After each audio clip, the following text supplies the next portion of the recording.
കാന്തപുരം വിഭാഗം നേതാവും സുന്നി വോയിസിന്റെ എഡിറ്റർ ഇൻചാർജുമായ ഇബ്രാഹിം സഖാഫി പുഴക്കാട്ടിരിയെ എയറിലാക്കി സോഷ്യൽ മീഡിയ.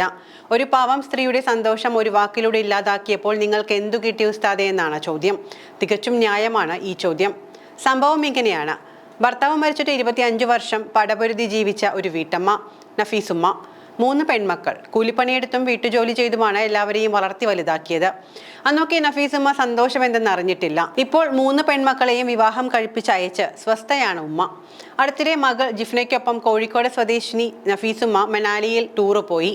സന്തോഷം നിറഞ്ഞ യാത്രയ്ക്കിടയിൽ ആദ്യമായി മഞ്ഞുകണ്ട ഉമ്മ മഞ്ഞ് വാരി കളിച്ചു. ഇന്ന് ഞാൻ ഹാപ്പിയാണ്, ഇനിയും യാത്ര ചെയ്യണം. ഒരു 16കാരി എന്ന തോന്നലാണ്. നിങ്ങളുടെ കയ്യിൽ 10 സെന്റ് സ്ഥലമുണ്ടെങ്കിൽ അതിൽ നിന്നും 2 സെന്റ് വിറ്റിട്ടാണെങ്കിലും നിങ്ങൾ യാത്ര ചെയ്യണം, സന്തോഷിക്കണം. നഫീസുമ്മ ആഹ്ലാദം പങ്കുവയ്ക്കുന്ന വീഡിയോ റീലായി പുറത്തു വന്നു. മണിക്കൂറുകൾക്കകം 50 ലക്ഷത്തിന് മേലെ ആളുകൾ ഈ റീൽ കണ്ടു. എന്നാൽ ഇവിടെ കൊണ്ട് തീർന്നില്ല സംഭവം. പിന്നാലെ തെറിയഭിഷേകവും അടക്കം പറച്ചിലും കുറ്റപ്പെടുത്തലും. എല്ലാത്തിനും മുകളിൽ ആണിയടിച്ചുകൊണ്ട് കാന്തപുരം വിഭാഗം നേതാവും സുന്നി വോയിസിന്റെ എഡിറ്റർ ഇൻചാർജുമായി ഇബ്രാഹിം സഖാഫി പുഴക്കാട്ടിരി നഫീസുമ്മയെ അവരുടെ യാത്രയെയും അധിക്ഷേപിച്ച് രംഗത്തെത്തി. 25 വർഷം മുൻപ് ഭർത്താവ് മരിച്ചൊരു വെല്ലുമ്മ ഏതെങ്കിലും മൂലയിലിരുന്ന് സ്വലാത്തും ദിക്കറും ചൊല്ലുന്നതിനു പകരം ഏതോ അന്യ സ്റ്റേറ്റിലേക്ക് മഞ്ഞിൽ കളിക്കാൻ പോയി. മഞ്ഞു വാരി അങ്ങനെ ഇടുകയാണ് മുപ്പത്തി എന്നായിരുന്നു വിമർശനം. പ്രസംഗം വൈറലായതിന് പിന്നാലെ കാന്തപുരം വിഭാഗം നേതാവിനെതിരെ രൂക്ഷ വിമർശനമാണ് സോഷ്യൽ മീഡിയയിൽ ഉയരുന്നത്. അതിനിടയിലാണ് ഭർത്താവ് നഷ്ടപ്പെട്ട സ്ത്രീക്ക് ലോകം കാണാൻ അവകാശമില്ലേ എന്ന ചോദ്യവുമായി മകൾ ജിഫ്ന രംഗത്തെത്തിയത്. ലോകം പുരുഷന് കാണാൻ വേണ്ടി മാത്രം സൃഷ്ടിക്കപ്പെട്ടതാണോ? ഒരു വിധവയ്ക്ക് ലോകം കാണാൻ വിലക്കുണ്ടോ? ഉമ്മയുടെ കണ്ണീരിന് നിങ്ങൾ സമാധാനം പറഞ്ഞേ തീരൂ എന്നും ജിഫ്ന പറയുന്നുണ്ട്.